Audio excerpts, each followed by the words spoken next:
नमस्कार। टुडे उत्तराखंड में आपका बहुत बहुत स्वागत है। मैं हूं आपके साथ भावना रनौत। हमारे प्यारे राज्य उत्तराखंड से जुड़ी खबरों को देखने के लिए हमारा चैनल जरूर सब्सक्राइब करें। साथ ही आप उत्तराखंड के किस जिले से देख रहे हैं हमारे कमेंट बॉक्स में कमेंट करके जरूर बताएं। गरीबों को साल में 3 गैस सिलेंडर मुफ्त, सस्ती दरों पर मिलेगा नमक। जाने बजट में क्या और खास।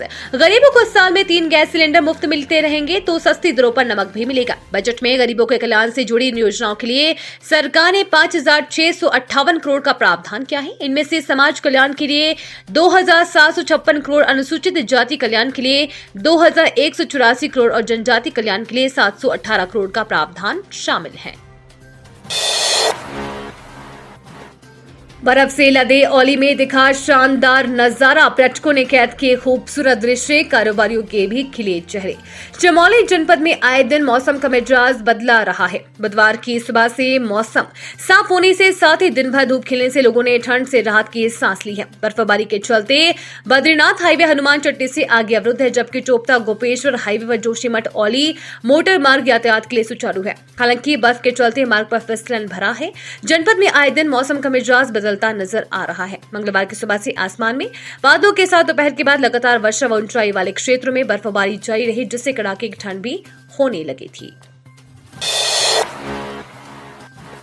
जंगल सफारी प्रेमियों के लिए अच्छी खबर। नैनीताल में खुलने जा रहा नया पर्यटन जोन सफारी के लिए ट्रैक भी तैयार, इस दिन होगा शुरू। कॉर्बेट नेशनल पार्क में पर्यटकों का दबाव कम करने के लिए रामनगर में एक और पर्यटन जोन खोलने की तैयारी हो गई है। 1 मार्च से खोले जा रहे हाथी दंगल जोन में सुबह व शाम 25 जिप्सियों से पर्यटक सफारी करेंगे। जंगल में 35 किलोमीटर के दायरे में पर्यटक घूम सकेंगे। वर्तमान में कॉर्बेट नेशनल पार्क में ढेकाला, बिजरानी, ढेला, गिरजा, झिरना, दुर्गा देवी, पाखरो, सोनानंदी पर्यटन जोन है। इसके अलावा बाहरी क्षेत्र रामनगर वन प्रभाग में सीतावनी और तराई पश्चिमी वन प्रभाग के अंतर्गत फोटो पर्यटन जोन संचालित है। रेल यात्री ध्यान दें, देहरादून से काठगोदाम नहीं हल्द्वानी तक ही जाएगी ट्रेन। जाने कब तक झेलनी पड़ेगी परेशानी। ट्रेन से काठगोदाम तक जाने वाले यात्रियों को कुछ दिन परेशानी झेलनी पड़ सकती है। रेलवे ने देहरादून से काठगोदाम तक चलने वाली ट्रेन को शॉर्ट टर्मिनेट किया है। 4120 नंबर की ये ट्रेन हल्द्वानी में रोक दी जाएगी। इसके बाद वहीं से इसे वापस किया जाएगा। हल्द्वानी से काठगोदाम रेलवे ट्रैक पर कार्य चलने के कारण रेलवे ने यह फैसला किया है। जेल में मृतक बंदियों के आश्रितों को मिलेगा मुआवजा, मंजूर हुआ 1 करोड़ रुपए का बजट। जेल में बंदियों की मौत के बाद उनके आश्रितों को अब मुआवजा दिया जाएगा। इसके लिए बजट में नए मद के तहत 1 करोड़ रुपए का प्रावधान किया गया है। प्रदेश में यह व्यवस्था पहली बार की गई है।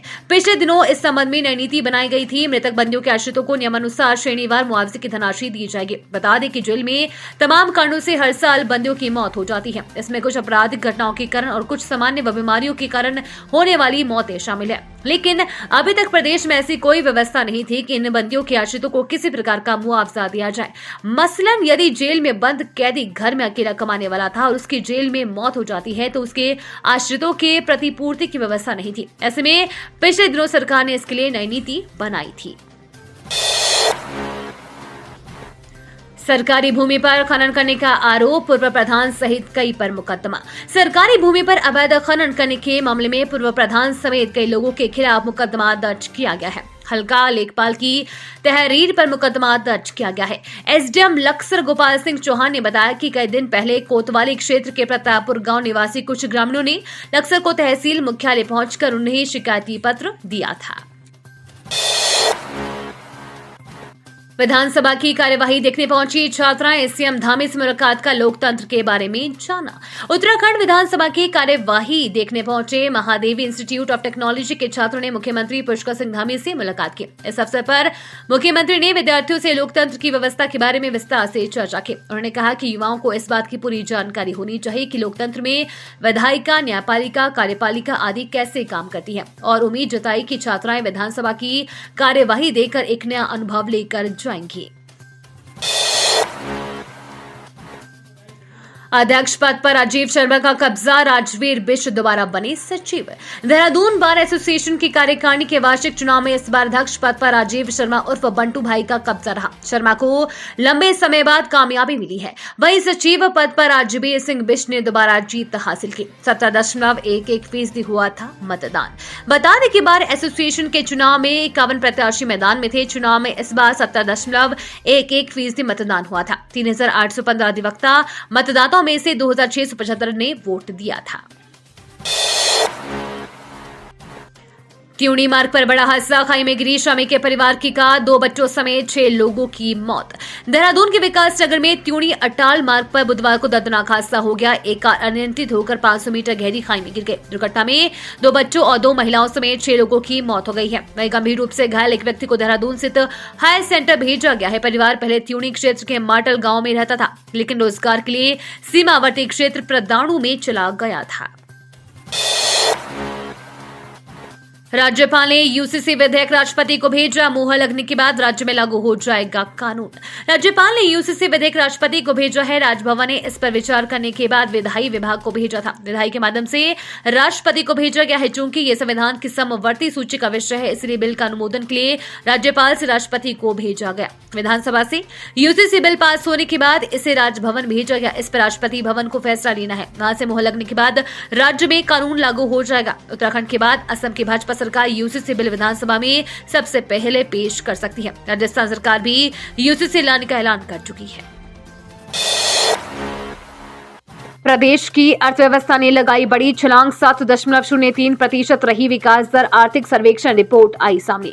प्रदेश की अर्थव्यवस्था ने बड़ी छलांग लगाई है। आर्थिक सर्वेक्षण रिपोर्ट वर्ष 2023-24 सामने आई है, जिसके प्रदेश के विकास दर बढ़कर 7.58% पहुंच गई है, जो 2022-23 में 7.03% थी। वर्ष 2023-24 में अर्थव्यवस्था का आकार बढ़कर 340.20 हजार करोड़ पहुंच गया है। 2022-23 में इसका आकार 303.78 हजार करोड़ था। उत्तराखंड में प्रति व्यक्ति की आय में भी 12.64% की बढ़ोतरी हुई है।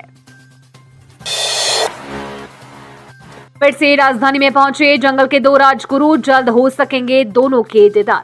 राजधानी के चिड़ियाघर में सोमवार को जंगल के 2 राजकुमारों को ला गया है। बाघ के ये शावक जिम कॉर्बेट पार्क से ला गए हैं। चिड़ियाघर की अधिकारियों की टीम सोमवार देर रात इन्हें लेकर पहुंची। दोनों शावकों का पर्यटक जल्द दीदार कर सकेंगे। फिलहाल वन्य जीव प्रतिपालक ने इसकी अनुमति दे दी है। जल्द ही इनके दीदार की अधिकृत अनुमति को सेंट्रल जू अथॉरिटी को प्रस्ताव भेजा जाएगा। शिक्षा नगरी में रिश्तों को तार-तार कर देने वाली घटनाएं। संपत्ति के लिए बेटा, कर्ज माफी के लिए पति ही कर रहा संगीन अपराध। घर में छुपे गुनहगार रिश्तों का कत्ल करने से भी बाज नहीं आ रहे हैं। छोटी सी बात इतनी नागवार गुजर रही है कि बेटा बाप का कत्ल करवा दे रहा है तो पति कर्ज माफी के लिए 7 फेरों की कसम को बुलाकर पत्नी को मौत के घाट उतार दे रहा है। प्रेमी से मिलने की चाहत में बहू मां जैसी सास को ठिकाने लगाने के लिए उसका गला दबा दे रही है। शिक्षा नगरी में आए दिन हो रहे इस तरह के अपराध से लोग भी चर्चा कर रहे हैं। जब गुनहगार घर के अंदर है तो रक्षा कौन करेगा। पूर्व सीएम हरीश रावत धरने पर बैठे, अतिक्रमण पर उठाए सवाल, बोले गरीबों की आवाज दबा रही सरकार। पूर्व मुख्यमंत्री हरीश रावत पार्टी कार्यकर्ताओं के साथ धरने पर बैठे। उन्होंने कहा कि 100 साल से भी पहले कुछ भूमिहीन, पिछड़े और कृषक वर्ग के लोग आकर बंजर भूमि पर बसे और अब सरकार उन्हें अतिक्रमण घोषित कर रही है। बिंदु खता में भी ऐसे लोग हैं, इसे राजस्व गांव घोषित करने की मांग कर रही हैं। उनके मोर्चे में आज हम लोग भी शामिल हो रहे हैं। तो ये तो थी हमारे प्यारे राज्य उत्तराखंड से जुड़ी हुई आज की खास और अहम खबरें। इसी तरह की लेटेस्ट अपडेट देखने के लिए टुडे उत्तराखंड को जरूर सब्सक्राइब करें।